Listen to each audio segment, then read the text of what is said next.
Okey, Assalamualaikum, selamat sejahtera. Pada minggu lepas kita dah tengok sedikit pasal online sale collateral, di mana kita dah tengok beberapa benda, contohnya apa yang kita boleh pasarkan, alat pemasaran di atas talian.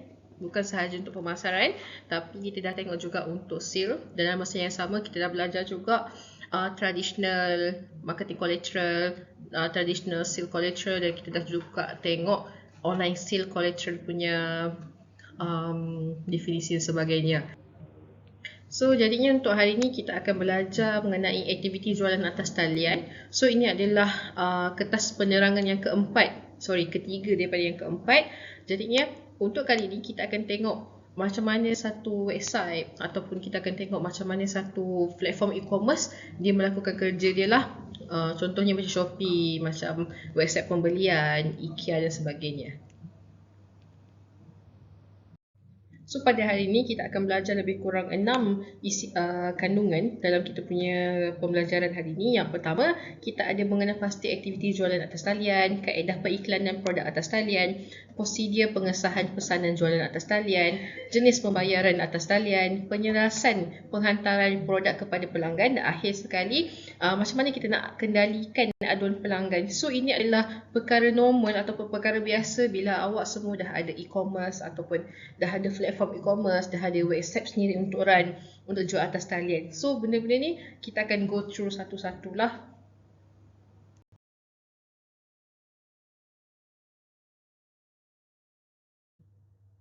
Pembelian barang-barang fizikal melalui internet dah jadi satu gaya hidup.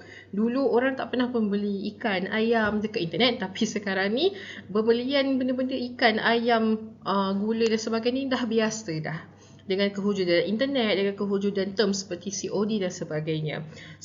Macam mana lagi pembelian atas talian, terutamanya di Malaysia ni, dia boleh jadikan satu acara ataupun satu benda yang common atau benda yang biasa disebabkan dengan kehadiran laman web gergasi. Contohnya kita ada Lazada, kita ada Shopee, kita ada Superbuy, kita ada Zalora, kita ada Shein dan sebagainya. Dengan kehadiran laman web ni dah menjadikan kita punya angka pembelian atas talian tu tinggi tau, berbanding dengan dulu. Dulu orang nak transfer kena pergi mesin-mesin ATM, mesin-mesin DCM kan. Tapi sekarang tak payah dah. Kita just online banking sahaja. Tu pun adalah salah satu faktor kenapa pembelian atas talian terutama di Malaysia sangat meningkat. Dan dibantu lagi dengan adanya PKP kan. Untuk baru ni, taklah baru-baru sangat, dalam 2 tahun yang lepas, itu pun semua dah jadi satu terms normal. Maksudnya kita rakyat Malaysia ni dah biasa beli kat internet. Memanglah ada yang tak guna internet, macam nenek-nenek kita, moyang-moyang kita, tapi mak-mak kita pun sendiri pun beli barang secara online kan. Ini menurut kajian daripada openmindsresources.com, sebanyak 29% dari pengguna internet di Malaysia lebih suka menghabiskan masa sekurang-kurangnya 1-2 jam untuk membeli barang di internet. Itu untuk beli barang je bukan untuk benda-benda lain, bukan tengok TikTok dan sebagainya. Ini baru beli barang. Maksudnya kadar kita menggunakan internet tu sangat tinggi berbanding dengan dulu. Dulu mungkin disebabkan kekalangan internet tu sendiri, mungkin tak ada kemudahan dan sebagainya. Tapi sekarang ni at least 1-2 jam untuk beli shopping, untuk beli barang sahaja. Dan kebanyakan pembeli juga suka menggunakan kad kredit untuk membeli. Ini pada tahun 2028, pada tahun 2012 lah. Mungkin sekarang ni dia punya, kita panggil trend dia dah berlainan, dah tak sama dah macam yang Malaysian online shopping scene pada 2012 lah. Saya rasa sekarang kita bukan sahaja ada Lazada, kita bukan sahaja ada Shopee dan sebagainya, tapi kita dah ada TikTok Shop, kita ada FB Marketplace dan sebagainya. Setiap tahun dia ada trend yang berbeza lah, terutamanya dalam online sale ni sendiri. Okey, sekarang ni kita nak tengok potensi jualan atas talian melalui jaringan internet. Kenapa orang boleh beli dekat internet? Kenapa orang nak beli dekat internet? Okay. Kita akan tengok juga, dan kenapa dia dah jadi satu platform internet ni sebagai satu platform utama untuk kita beli barang. Jadinya dekat sini dia kata seramai 55% pengguna internet di negara ini membeli belah di atas talian menerusi pelbagai peranti. Maksudnya dekat Malaysia ni bukan sahaja menggunakan telefon sebagai salah satu peranti untuk dibeli barang, ada yang guna tab, ada yang guna komputer dan sebagainya. So itu adalah salah satu kenapa pembeli atas talian tu mencanak-canak pada tahun tu. Okay? Seterusnya adalah penembusan jalur lebar, isi rumah mencecah 70%. Ini maksudnya adalah hampir setiap rumah dekat Malaysia ni ada wifi. Kalau tak ada wifi pun ada jaringan kuota lah, ada jaringan dekat telefon korang tu. Contohnya pakai Digi ke apa ke, macam itulah contohnya. Okey. Seterusnya peningkatan pendapatan, ya, semakin meningkat pendapatan semakin besarlah kuasa membeli. So itu adalah salah satu kita panggil dia punya terms ataupun dia punya yang selalu. Bila naik gaji, naiklah banyak lagi lah komitmen, macam tu. Okay. Seterusnya perkembangan kad kredit dan kad debit. Orang dulu tak reti pakai kad kredit, pakai kad debit. Tapi sekarang kad kredit dan kad debit ni adalah biasa. Orang dah tahu apa manfaat dia, apa kegunaan dia, dan itu dah jadi satu norma yang baharu untuk kita semua, terutama di Malaysia sendirilah. Seterusnya, kepercayaan masyarakat dalam mengiktiraf manfaat membeli belah atas talian. So, maksudnya, masyarakat Malaysia dah tahu dah, kalau beli barang kat internet lagi murah. Mungkin sebab tak ada kedai dia, tak ada post, tak ada teks dan sebagainya. So, itu kenapa diorang percaya untuk beli. Walaupun banyak kali ada yang kena scam kan.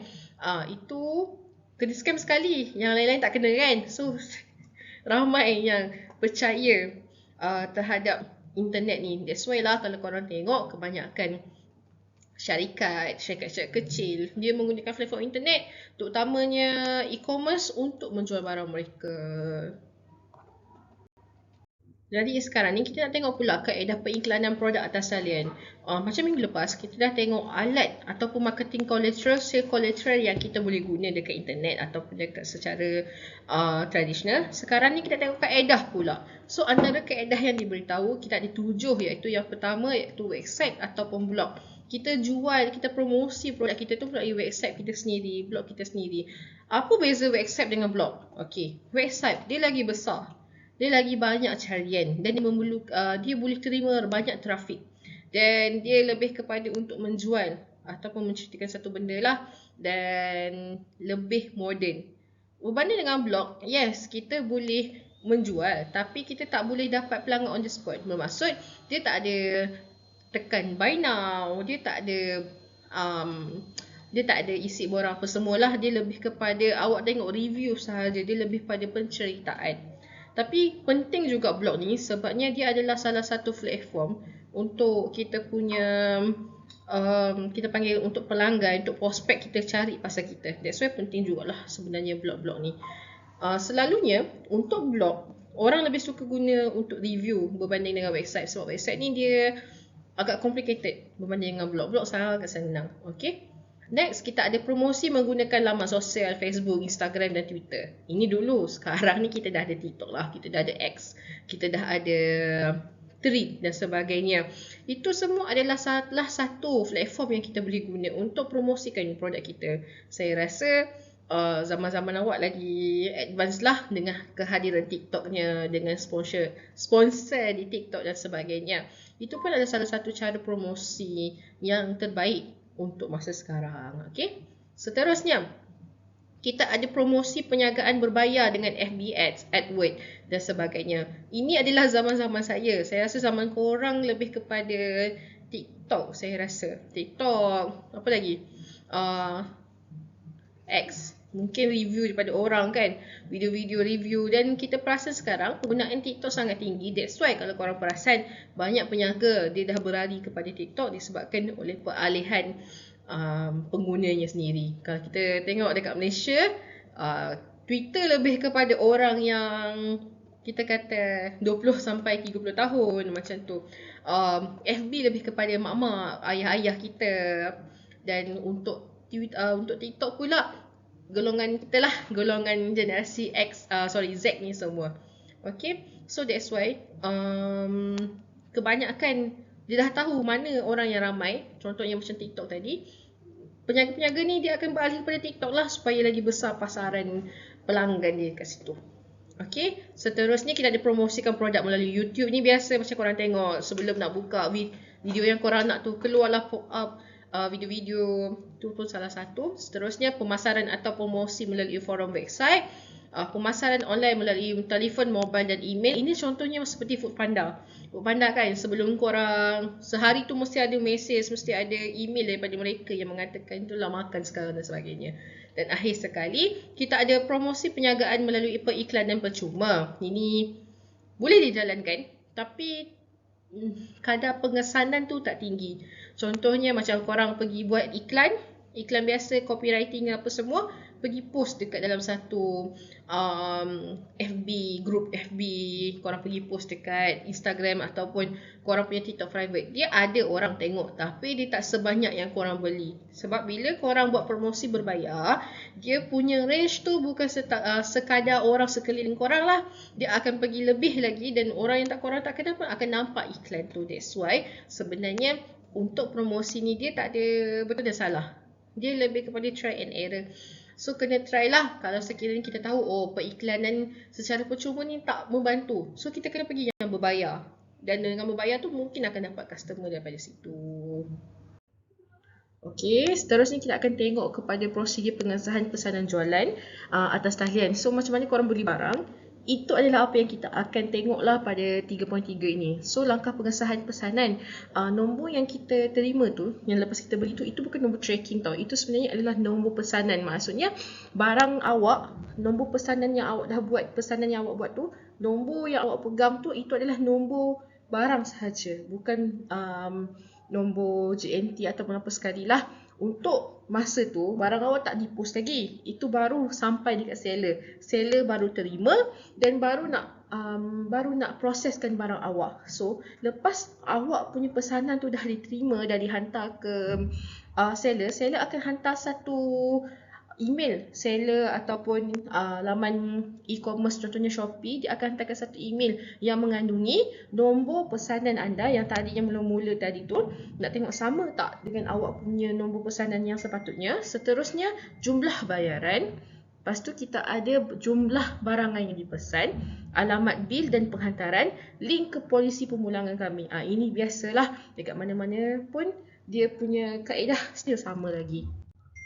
So ini adalah contoh kepada pengesahan pesanan. So dia akan inilah masukkan alamat bil, maklumat apa semua dan semakkan pesanan dekat mana awak punya produk sekarang ni. Ini contoh untuk Zalora lah.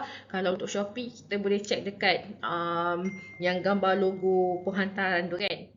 Okey, so ini adalah contoh kepada email pengesahan pesanan yang telah dihantar. Dia akan bagi tahu bila nak hantar, alamat, harga, jumlah dan sebagainya. Okey, so next kita ada nyatakan alamat email dan nombor pesanan anda. Kemudian view status order. Ini adalah sekiranya untuk awak cek barang awak tu sekarang berada di mana. Adakah masih di seller ataupun dah sampai ke pihak JNT ataupun pihak courier lah. Okey, seterusnya ini adalah paparan untuk status pesanan. Sama je kan dia dengan Shopee, cumanya ini Zalora. Tu je lah sahaja beza. So ini adalah jenis-jenis bayaran atas talian. Kalau dulu kita gunakan cash, dan kalau zaman-zaman mak bapak kita dulu, dia orang lebih menggunakan debit ataupun credit card lah. Tapi sekarang dengan kehadiran kita boleh kata kehadiran teknologi baru, kita boleh menggunakan e-wallet, kita boleh menggunakan bank transfer dan kita juga boleh gunakan online banking lah untuk buat pembayaran atas talian. So tadi kita tengok pembayaran. Sekarang ni kita akan tengok jenis-jenis produk penghantaran produk kepada pelanggan. Kita ada 3 jenis. Yang pertama kita ada melalui kurier pengepusan, melalui cash on delivery dan pusat sehenti peti khas pengiriman barang. So untuk ketiga-tiga ni saya rasa korang dah biasa. Mungkin kalau tak biasa tengok pun adalah pusat sehenti ataupun peti khas pengiriman barang lah, seperti Easy Box, Easy Parcel. Ini adalah contoh ataupun inisiatif yang dikeluarkan oleh syarikat kurier untuk pastikan barang tu sampai kepada pelanggan, dan dia juga menyenangkan orang post tu dan menyenangkan pelanggan dalam satu sama lah. Okay, next kita tengok prosedur pengiriman barang. Ini adalah cara kita nak kirim barang lah kepada pelanggan. Yang pertama, kita ada sediakan perkhidmatan penghantaran. Kos barang tertakluk kepada destinasi dan berat lah. Semakin berat, semakin jauh destinasi, semakin mahal lah bayarannya. So, untuk pengetahuan, charge kurier dibayar, dikenakan oleh untuk pelanggan. Maksudnya, pelanggan yang kena bayar charge penghantaran. Seterusnya, dia akan masukkan nama, maklumat, alamat, nombor telefon, jenis produk, kuantiti, nombor akaun sekiranya perlu, tarikh masa, jumlah bayaran. Dan akhir sekali, dan seterusnya, apa sahaja maklumat yang diterima, jangan buang, jangan padam. Itu semua akan digunakan untuk masa yang akan datang. Seterusnya, proses tempahan. Bila dah proses tempahan dilakukan, barulah dihantarkan kepada kurier. Seterusnya, pelanggan menerima produk dan akhir sekali tamat. Proses ni senang je. Kita dah selalu buat, kita pun dah selalu terima barang, hantar barang. Ada yang tak ada kan. Tapi itulah dia punya cara. So, next kita nak tengok pengesahan penghantaran produk pula. Jadinya bila sekiranya barang tu dah diterima oleh pelanggan, apa yang akan berlaku? Jadinya sistem pos akan ada ambil gambar, akan bagi nombor tracking yang mengatakan produk tu dah dihantar dan disampaikan kepada pelanggan tu. So sementara nak tunggu produk tu sampai, apa yang pos akan atau apa yang kurier akan buat adalah kurier akan bagi tracking number, dan tracking number tu untuk digunakan untuk jejak produk-produk korang tu dekat mana. Okey. Seterusnya, cara pembungkusan QC dijalankan. Apa itu QC? QC adalah quality check di mana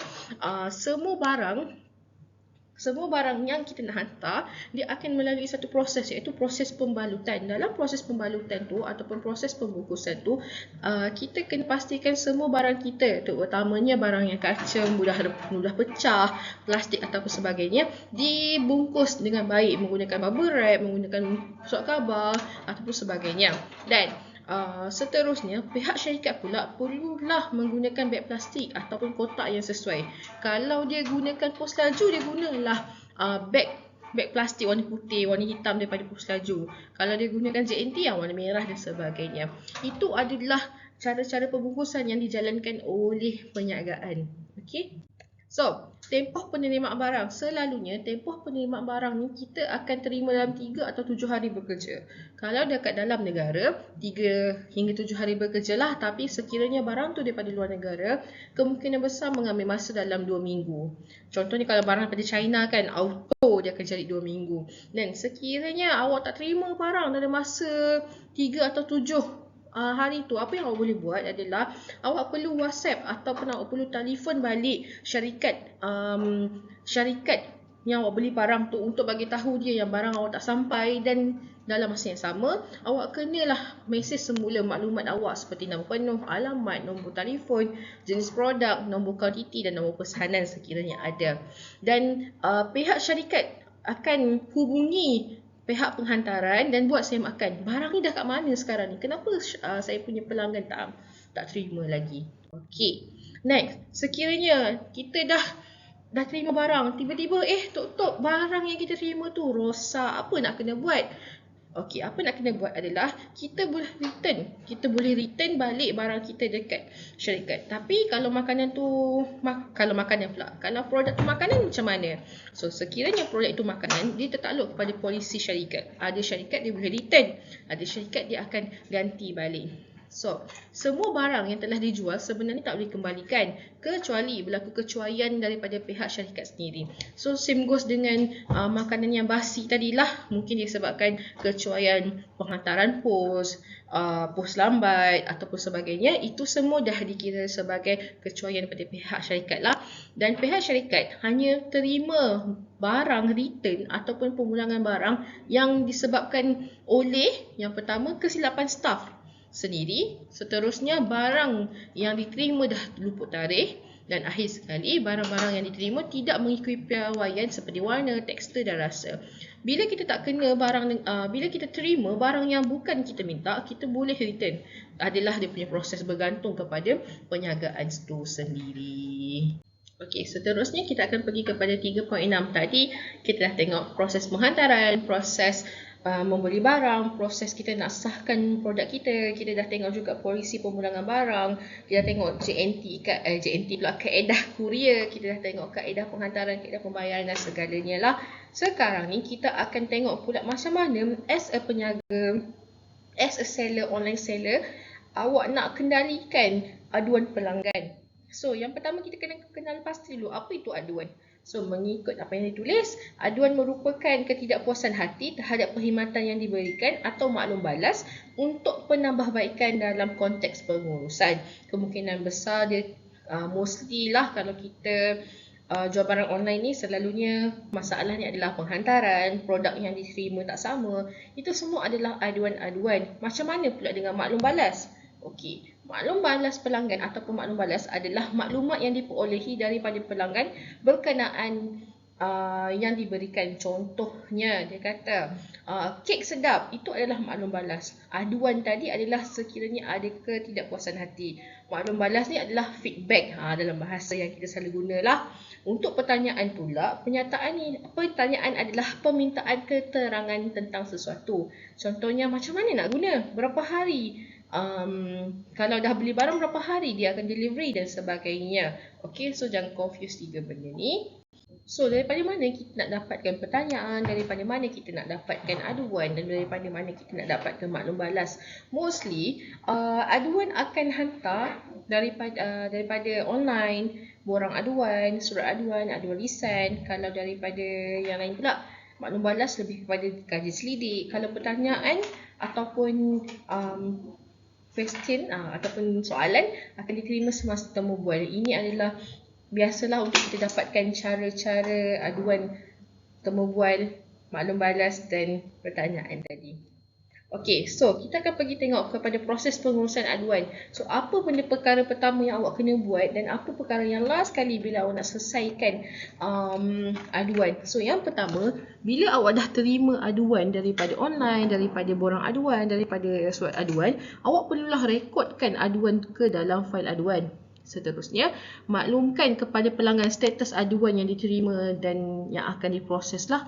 Seterusnya, isi borang laporan penyiasatan, apa yang akan berlaku dalam awak punya penyiasatan tu. Sekiranya contoh kita ambil kek rosak, mungkin masa yang diterima tu terlalu lama, mungkin dia punya mungkin pembuatan kek tu sendiri dah lama, bila nak hantar tu tarikh rumput nak dekat dan sebagainya.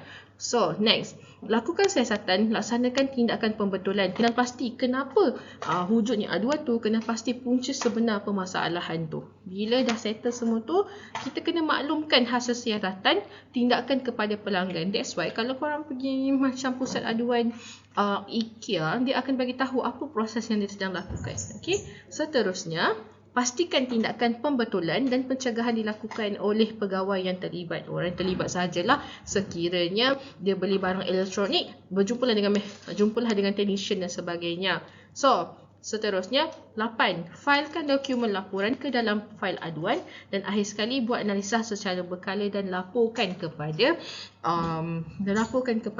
awak punya pihak atasan, dan jangan lupa juga dengan awak punya pelanggan lah apa tindakan dan sebagainya. Okay, so cara mengendalikan aduan pelanggan. Apa itu maksud pengendalian aduan?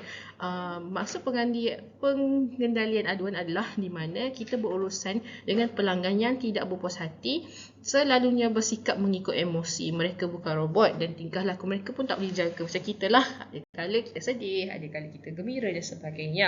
Sama juga dengan pelanggan-pelanggan kita. Okay? So, cara kita nak kendalikan, yang pertama, kita kena memohon maaf. Kena ingat sentiasa bersedia mohon maaf. Kedua, kita kena ambil catatan dan buat nota.